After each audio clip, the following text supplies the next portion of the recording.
Okay, we're trying this again. Hello, happy Monday, and welcome to Making Waves. I'm your host, Moana, a teenage girl with a lot to say and a lot more to learn. Welcome to episode 44. I am re-recording this. I got like 10 minutes into recording it, and then the AC kicked on, and there was bad audio. But we're trying again. We're starting over fresh. Today we are talking about how to stop comparing yourself and your life to others online. But first, segments. Current obsession. My current obsession this week is the book A Good Girl's Guide to Murder. It is one of my favorite all-time YAs. So good. I love this book so much. I just reread it. Today's Sunday. I reread it Friday and Saturday. And Thursday. Took me 3 days. So good. And I also just started annotating my books that I'm very excited about. I got some little things off Amazon, some tabs, a Tombow, and a nice pen, and I'm so excited. This is the first book I annotated. I'm very excited about that. But if you have not read this book, go read it. It's a YA mystery. I love it so much, especially because Pip, the main character, is like, I am her. I relate to her so much, and we're very similar. And people tell me all the time that, like, my podcast setup and like the aesthetic of the podcast like reminds them so much of her. And then Ravi is my favorite book boyfriend. Who doesn't love Ravi? So go read the book, especially because in just a couple months, May I think, the show is coming out and Emma Myers is playing Pip, and I'm so excited. And then High Tide. This week's High Tide is 101 Essays to Change the Way You Think by Brianna Weiss. I talked about her book 2 weeks ago now called The Mountain Is You. Great book. This one I love even more. It will change your life.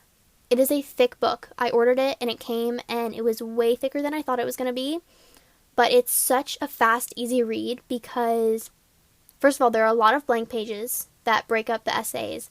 But each essay is only like max 4 pages. Like on average, they're more like 1 to 3 pages. And so it's really easy to get caught up and be like, oh, I'll just read one more essay. I'll read one more essay. And they're all about relationships, emotions, comparing, detachment, confidence, like everything and anything self-help and personal growth. And it's so good. I am falling in love with Brianna Weiss's work. It's such a great way to read nonfiction. She does such a good job making things so simple and easy to understand. She uses such good analogies. And I'm not a big nonfiction person. It's really hard for me to read nonfiction. That's why when I read her first book, I was like, I need her other ones because she just makes it so easy to read nonfiction. So if you're not a reader, but you still want to get into reading, especially nonfiction, get this book. It looks so intimidating. I got the book and I was like, there's no way I'm reading this in a month. I read the book in double the time that I thought it was going to take me. I'm not quite done, but I'm like at essay 94, so I only have a few left. So good. Go order this book right now. Trust me, it will change your life. Now, let's get into the episode.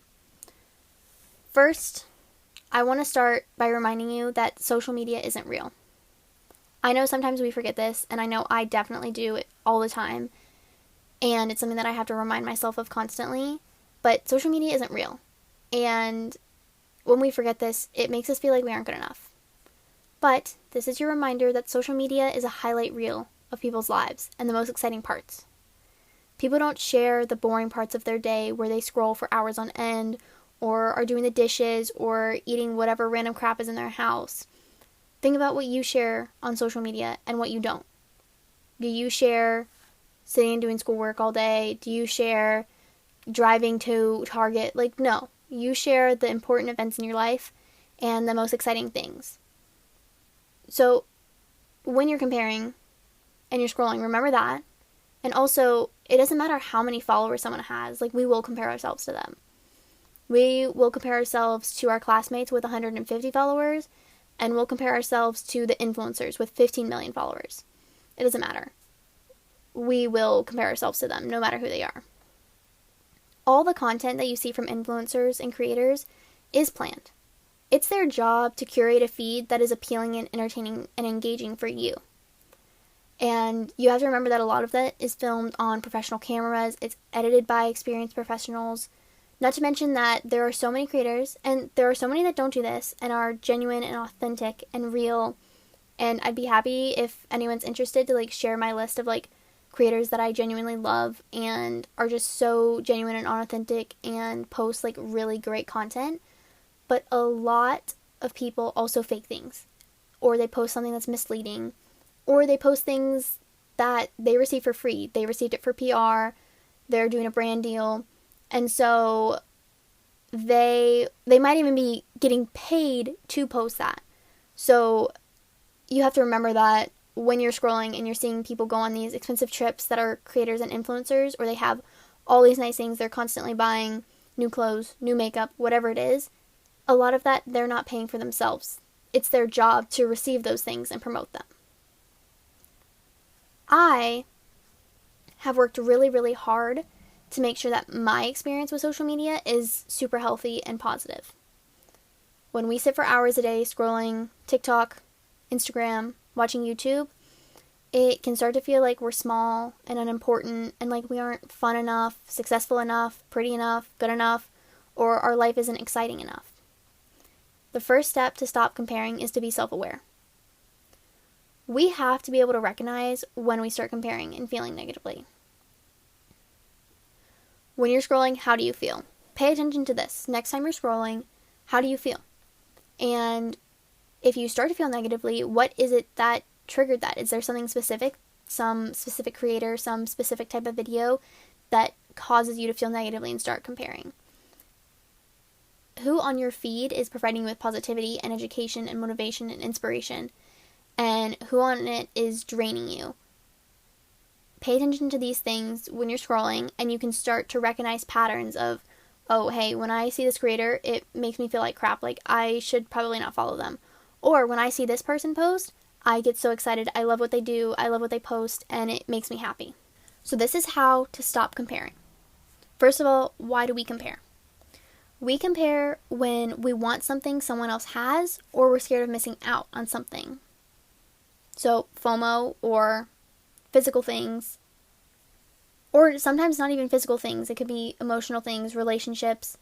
All these things are something that we either really want or we're scared of missing out on. And at some point, we have all felt like we aren't good enough or have been told we weren't good enough. And that obviously lowers our self-esteem and can make us feel inferior. And in turn, like we aren't good enough again. When we're scrolling, when we're on social media, and we see people posting things that make us feel inferior, it kind of feels like something is being ripped away from you because they have it and you don't. And what this is a scarcity mindset. We want to shift from a scarcity mindset to an abundance mindset. There is enough for everyone, and your time just hasn't come yet. That is the way we want to think. When you have an abundance mindset, you see prosperity everywhere. And you can do this with anything, money, or just, comparing in general, whatever it is. You have to remind yourself constantly that there is enough for everyone. And their success does not make you less successful. Use the people you compare yourself to as inspiration. Use them as motivation and inspiration to push yourself like, I want that. I want what they have, so I'm going to go get it. And if you can, and this is the best possible option, only compare yourself to the highest version of yourself. I've been working really hard to try and tell myself, what would the highest version of myself do? What would the best version of Moana do in this situation? What would she do to solve this problem? What would she do to blah, blah, blah, blah, blah? Whatever it is, I try and focus on that, and I do that because I want to become the highest version of myself, and the only way to do that is to become her. Another really important thing to stop comparing is to understand your value and your power. I talked about this a lot in the self-love episode a couple weeks ago, but when it comes to comparing, if they can do it, so can I. There's an audio going around right now about something along the lines of if a man can do it, so can I. It can't be that hard. And that's kind of the mindset you want to have is when someone has something and they've accomplished something, you have to understand that you're fully capable of doing that too. You just haven't yet because you're wasting time, you're procrastinating, you're just not there yet. You need to work and get there. Because if they can do it, you can do it too. And then again, use comparison as motivation. If you want what they have, go get it. Push yourself and go get what they have. Go earn it, because they clearly have, and you are fully capable of getting it. You just have to get there. Another great thing to do is become so focused on your own grass that you don't even notice if someone else is greener. So work so hard on your own goals, on your own physical and mental health, that you could care less about what everyone else is doing.